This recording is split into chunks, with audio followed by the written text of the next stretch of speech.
Texas is teaming up with President Trump. It's January 29th, 2025, and these are your headlines. Governor Greg Abbott issued a series of executive orders today directing state agencies to assist the Trump administration in securing the southern border and enforcing immigration laws. Governor Abbott said that for the past 4 years, Texas has worked around the clock to defend our southern border, while former President Joe Biden refused to protect our country from an invasion he allowed. Now we have a commander-in-chief in the White House who will do what is necessary to protect Americans. Now, Abbott's 5 executive orders reinforce Texas's role in combating illegal immigration and securing the border.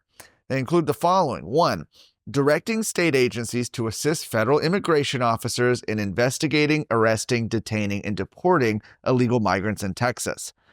Another order orders the Texas Military Department to work with the U.S. Northern Command in repelling the invasion at the southern border. Another order deploys additional border barriers to stop illegal crossings. A 4th, share intelligence on foreign terrorist organizations, including Mexican cartels and Tren de Aragua, with federal law enforcement.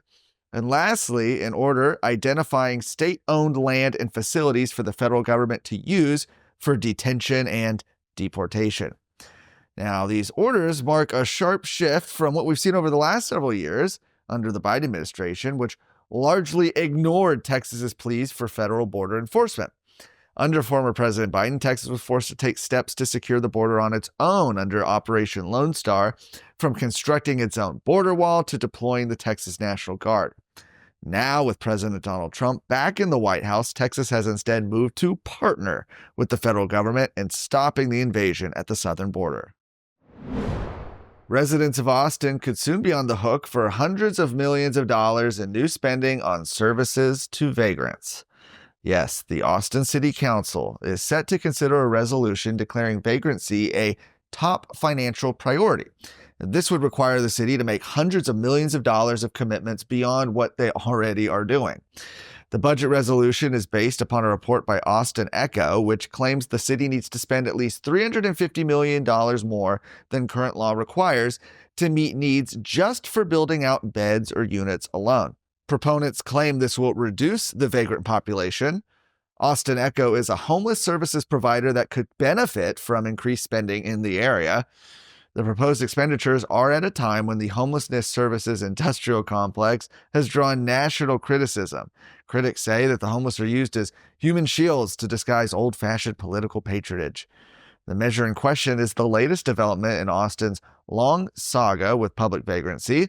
You might remember in 2021, after the disastrous legalization of homeless camping in nearly all areas of Austin, voters reimposed the previous ordinance by referendum that barred camping in public anywhere on the streets. Now, that same year, the Texas legislature enacted a law prohibiting homeless camping statewide.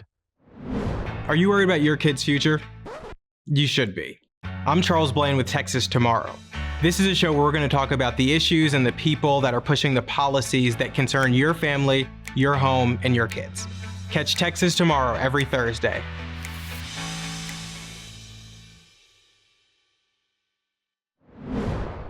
A city councilman in Corsicana has proposed the creation of a committee modeled after the Department of Government Efficiency to improve how the city spends taxpayer money. Councilmember Chris Woolsey made the proposal during a city council meeting on Monday in Corsicana, saying that the city would benefit greatly from a city committee of government efficiency, which we modeled after the federal government's DOGE. Councilman Woolsey explained that while the committee's sole purpose wouldn't be to simply cut spending, that would be a byproduct of the committee's work. He said that not only would dollar savings translate to a reduced property tax burden on citizens, but governmental processes that are easier to navigate with fewer headaches will greatly improve the day-to-day lives of the community. The councilman asserted that too many locally elected officials point the finger of blame at Austin or Washington, D.C., but fail to solve the problems at home, just like they were elected to do. He said that involving experienced citizens and overhauling government procedures not only increases the transparency of local government, it also rightly solidifies government as a servant, not sovereign, of the people. Now, if you remember the name Chris Woolsey, we've talked about him on this show before. In December, Chris Woolsey filed a campaign treasurer appointment with the Texas Ethics Commission and confirmed that he's considering a run against incumbent state representative Cody Harris in the upcoming primary elections. For more of today's stories, go to texasscorecard.com.